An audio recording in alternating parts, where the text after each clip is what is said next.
Essa aí é a senhora Rivotril, ela pergunta ali, será que o João Dória quer ficar igual ao Alckmin, ser chamado de companheiro Dória? Ela fala isso por conta da manchete da Folha de São Paulo, que diz, Dória diz que Lula pode ser o grande pacificador do Brasil. Você já falou que está fora da política, mas você gostaria de, em algum momento, ver a esquerda ou o Lula trazendo você para perto, como ele trouxe o Geraldo Alckmin, que foi uma surpresa para quase todo mundo? Ou não? Você não precisa disso mais? Eu não tenho nenhuma vontade de voltar para a política. E não tenho nenhuma intenção, eu já reafirmei isso em 2 momentos aqui na entrevista com você. Então, eu quero ser um agente positivo para o Brasil. Eu amo o meu país, eu não quero ir embora do Brasil. Eu poderia, eu tenho uma situação financeira equilibrada que formei depois de 42 anos de trabalho. Equilibrada, João, Equilibrada. para. Você é rico. Equilibrada tem, sei lá, nem eu tenho a minha equilibrada. Você vai dizer que essa é a sua equilibrada? Não há nenhum mal em ser rico, desde que você tenha conquistado isso com honestidade, com decência. Mas você pode falar, eu sou podre de rico, então não quero mais essa merda. Não é o caso. Para, João. Faz um pix pra mim. Mas trabalhe e faça jus a ele. Mas eu gosto do Brasil, e eu não quero ir embora do Brasil. E quero que meus filhos também gostem do Brasil. Então, tudo que eu puder fazer pelo bem do país, eu farei, seja quem for o presidente da República. Então, eu me libertei dessas questões ideológicas, programáticas politicamente, partidariamente. Então, hoje eu tenho uma visão diferente, melhor, talvez mais elevada. Posso ser criticado por isso? Posso, mas faz parte também. Quem não recebe crítica? Não há unanimidade. Então, o meu sentimento hoje, eu espero que o governo Lula funcione bem, dê certo. Se ele for bem como presidente da República, será bem avaliado e isso será bom para o Brasil e para a população brasileira, principalmente os mais pobres e mais humildes. Você resolveria o Rio? Eu sou de São Paulo, eu prefiro não fazer manifestações sobre algo que eu não conheço. Aqui em São Paulo, aqui nós não tivemos milícia nem milicianos. Aqui você, em relação ao PCC, em janeiro, quando eu assumi o governo, isso é uma boa lembrança, aliás, eu assumi o governo em janeiro de 2019. No primeiro mês, nós colocamos 23 líderes do PCC em prisões federais. 23, inclusive o Marcola, que era tido como... o líder. O líder, ele era de fato o líder, mas era o intocável. Ele foi retirado da prisão onde ele estava, de segurança máxima em Presidente Prudente, e outros 22 foram para diferentes prisões federais, onde se encontram até o momento. Então aqui há crime, evidente, como em toda parte, em qualquer lugar do mundo.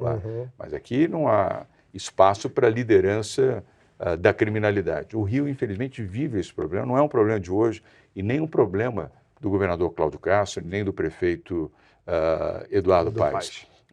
É um problema histórico que exige, na minha visão, está aproveitando nesse mesmo tema, que haja uma ação do governo federal. Está certo o ministro da Justiça e da Segurança Pública, Flávio Dino, em analisar esse tema, porque não é um tema só regional, não é um tema, é um problema do Rio de Janeiro. Não, Sim, não. É nacional. É um problema nacional, um problema do Brasil. E o Rio pode ser um catalisador desse tipo de estrutura criminosa que vai, não pensem os outros estados que isso vai ficar restrito ao Rio de Janeiro. Uma vez tendo êxito ultrapassa no Rio, fronteiras. Vai lógico. embora. Os traficantes de armas e os traficantes de drogas não têm limites. Não há fronteira para isso. Então, à medida que se fortalecem no Rio de Janeiro, vão para outros estados também, traficando armas, promovendo assaltos, crimes e fazendo tráfico de entorpecentes. Então, não é uma ação, um tema local, é um tema nacional. Vamos para o próximo? Vamos. 5 anos depois, Dória pede desculpas por fala sobre prisão de Lula. Me ajuda a ser uma pessoa melhor. Acho que isso tem a ver um pouco com o que você falou aqui, né? De tentar ser menos bélico, menos cáustico. E aí tem a pergunta do 1PR23, se o Lula não tivesse vencido as eleições, será que o João Dória pediria desculpas? Pediria? Pediria. Como eu perdoei, eu acabei de mencionar, inclusive, nominalmente a você, nomes de pessoas com as quais eu mantenho hoje uma boa relação, e não são pessoas que exercem poder, que têm comando, são pessoas como eu, comuns, pessoas que têm a vida privada. Eu fiz uma manifestação que foi imprópria naquele momento, e reconheci que ela foi imprópria e declarei isso publicamente. Você falou que está fora da vida política, mas eu sinto que há uma diferença, e você me corrija se eu estiver enganado, Entre você disputar uma eleição, né, ser candidato a prefeito, candidato a governador, eu imagino o trabalho que isso dá. Sem brincadeira, eu acho que Dá muito trabalho. Deve ser um trabalho. Assim, eu não sou político, nunca fui, mas já me convidaram algumas vezes para. Você não quer disputar, você não quer ser deputado, você não quer ser senador? E eu falo assim, gente, eu não me imagino pedindo voto. Pode ser um dia, quem sabe, não falo nunca, digo nunca. Mas você não se imagina num outro tipo de cargo? Por exemplo, se o Lula te chamasse para ser ministro, você toparia? Não é o caso, né? Certamente não fará isso. Mas eu tomei uma decisão de voltar para a vida privada, da onde eu vim. Eu tenho 65 anos. Mas tem ministros que continuam com o seu pezinho na vida privada ali. Mas você tem que fazer uma opção clara, né? Não dá para você ser ministro de Estado e, ao mesmo tempo, eu estou te provocando, você eu ser quero empresário. É incompatível, na minha visão. Teve ministro aí com offshore, fazendo investimento. Eu não quero fazer juízo sobre isso, mas eu, quando tomei a decisão de vir para a política, eu me desvencilhei de tudo na vida privada, inclusive patrimônio, tudo, passei tudo para os meus filhos e para minha esposa e mergulhei a minha atividade para o serviço público, para o atendimento àquilo para o qual eu fui eleito como prefeito e como governador. Então, eu não tenho intenção de voltar à vida pública em nenhuma condição, nem por eleição, nem por indicação. Estou feliz de volta no setor privado e acho que posso contribuir bastante do lado de cá. Eu tenho sonhos à noite. Felizmente, não tenho pesadelos. Eu nunca acordei com pesadelo. Nem com Bolsonaro? Não. O sonho bem dormido. Tá. Talvez pelo fato de não beber, não fumar, ter boas práticas. Eu medito à noite antes de dormir, que é o que me dá um sono mais profundo. É aí que eu mergulho nesse sono profundo e curto. E sonho, fora disso, com um país mais justo, com um país melhor. E isso é sincero. Por isso que eu estou aqui. Por isso que eu não fui embora do Brasil. Porque eu ainda quero ver o Brasil um país melhor do que ele é hoje. Você não vai mais para a política, você falou aqui que esquece a política, mas eu tenho certeza que você vai ser um agente de influência política, né? Você vai apoiar candidatos, você vai ser perguntado sobre isso, naturalmente. Sim. Você já imagina quem você vai apoiar para a Prefeitura de São Paulo? Já, e eu posso declarar isso com toda tranquilidade, porque, conforme você colocou, eu sou um cidadão e com um razoável poder de influência. E esse exercício eu não vou deixar de praticar, ou seja, eu não deixarei de ser cidadão. O meu voto será do Ricardo Nunes, o atual prefeito de São Paulo. Isso não significa nenhuma condenação, nem a Guilherme Boulos, nem a Tabata Amaral.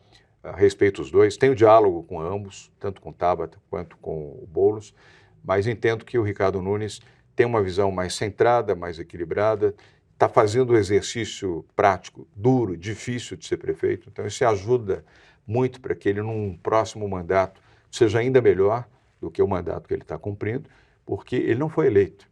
O Ricardo Nunes era o vice do Bruno Covas, que foi o meu vice, eleito comigo. Quando eu deixei o governo, o Bruno assumiu a prefeitura, desempenhou bem o seu papel como prefeito, ganhou a reeleição, mas infelizmente Deus o levou logo no 4º mês do seu 2º mandato. E aí assumiu o Ricardo Nunes. Então, o Ricardo, sendo reeleito, isso é uma visão muito minha, pessoal, mas que eu não tenho nenhum problema de externar publicamente.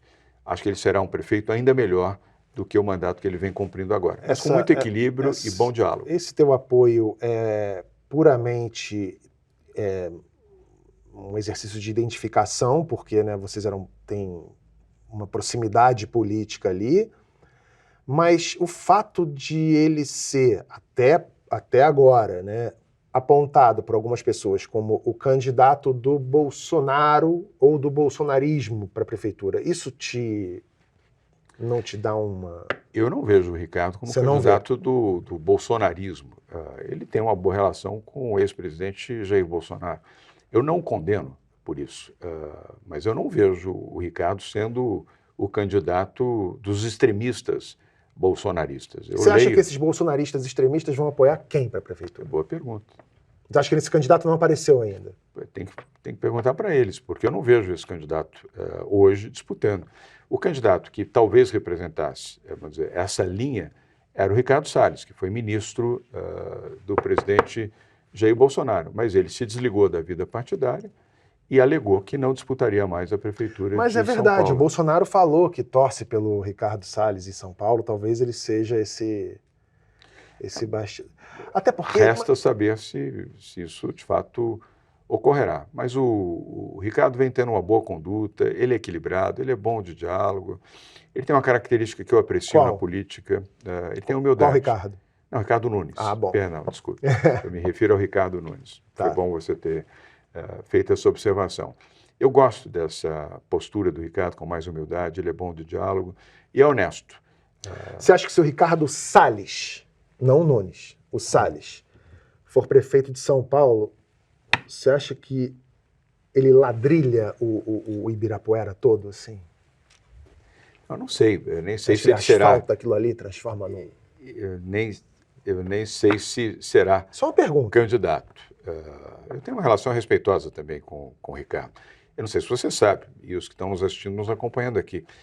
O Ricardo Salles foi chefe de gabinete e secretário do então governador Geraldo Alckmin. Então ele atuou lá. Foi quando eu conheci o Ricardo Salles. O Tarcísio trabalhou com a Dilma. Com a Dilma. Foi acho que um secretário executivo, se não me engano, de um ministério. Quando Dilma era ministra, antes de ser eleita presidente da Mas existe uma relação. República. E o Ricardo também é um bom advogado, diga-se. Ricardo Salles é um bom advogado. Então, eu não quero mal às pessoas, mas eu tenho as minhas opções. Se eu tiver que agir. Qual